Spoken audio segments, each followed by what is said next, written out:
Hi everyone, it's Louise here from the Literacy Place. I just want to talk to you today about supporting our kids to proofread their writing. So we realise that this whole area of proofreading is quite challenging, just getting the kids to enjoy it and get proficient at it. So just a few tips around how you can manage that.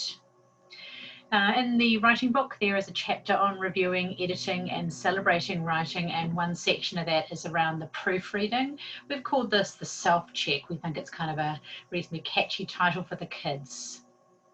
So when we talk about editing, we talk about two things the kids need to work on. One is proofreading their writing, so that's checking for accuracy, spelling, punctuation, grammar, and just that the writing makes sense. The other really big part of editing is recrafting, so that's anything you do to make the content better in your writing. So it might be adding words, adding phrases, adding sentences. It might be deleting, so not deleting mistakes, but deleting where you've done that overwriting.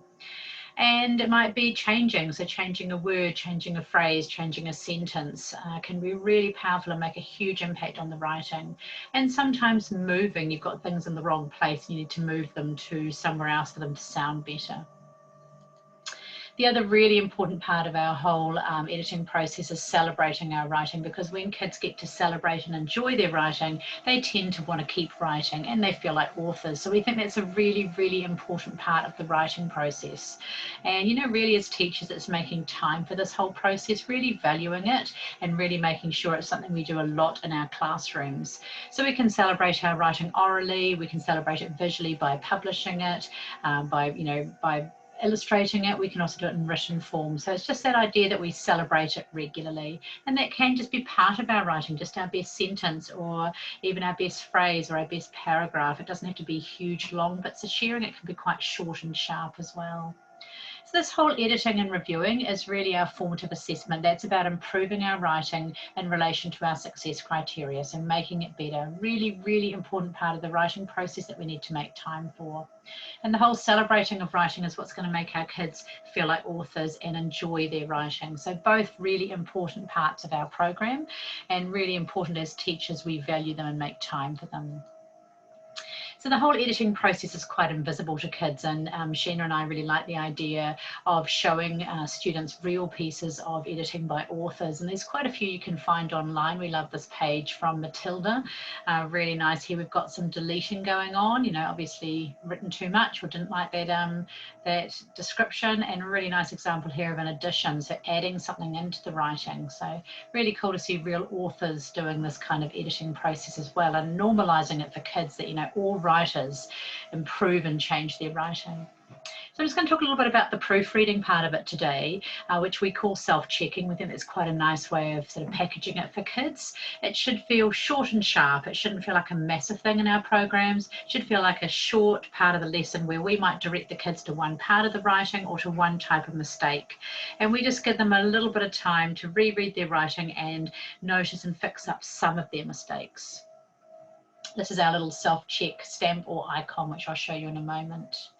So a really important thing here is we need to model it. We can't just expect our kids to go off and fix up their writing. I know when I first started teaching, I was quite guilty of just saying, now go and check your writing. Kids would go away, do nothing, come back and show it to me again. So, you know, it's no wonder they didn't really know what, you know, fix up your writing meant. So it's really important I show my students what that looks like.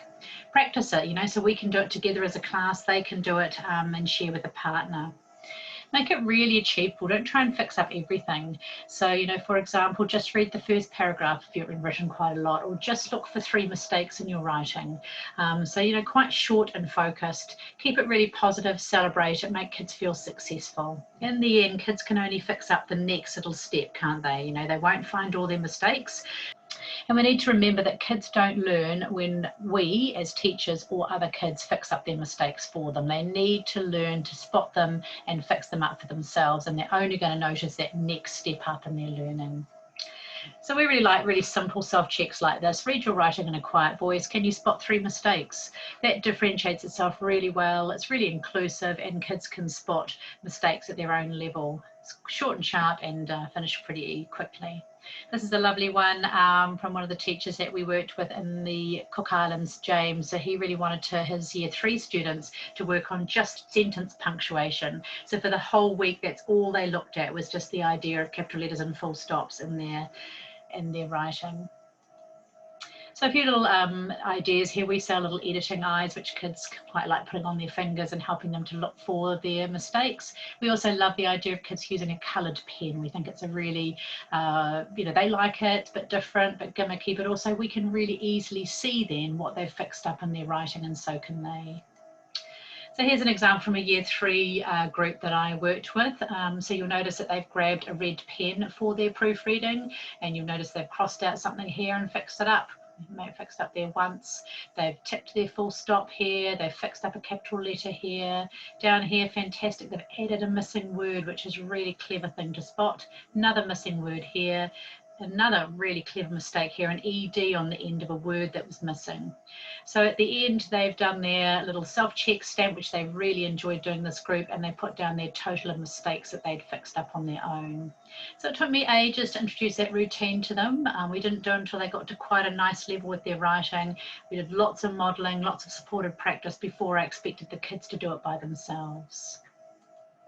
So a few things that can support you with this on our website, which is the literacyplace.com. If you go into our products, you'll see our physical stamps. So we have a self-check stamp. We also have a digital package where you can buy the icons for all our stamps as well. So that's in our products section. And our free resources, if you go into the resources section and if you look in the writing section, you'll find the self-check and partner check card, which is a really good thing to have on your whiteboard. You can then just write up what your self-check is going to be and keep that consistent for a few weeks so the kids get really used to it. Okay, that's all from us today. That's one of our little tips on proofreading, so supporting our kids to self-check their writing. I hope that was useful. Do follow us on Facebook, The Literacy Place, and keep an eye on our website for resources as well. Bye for now.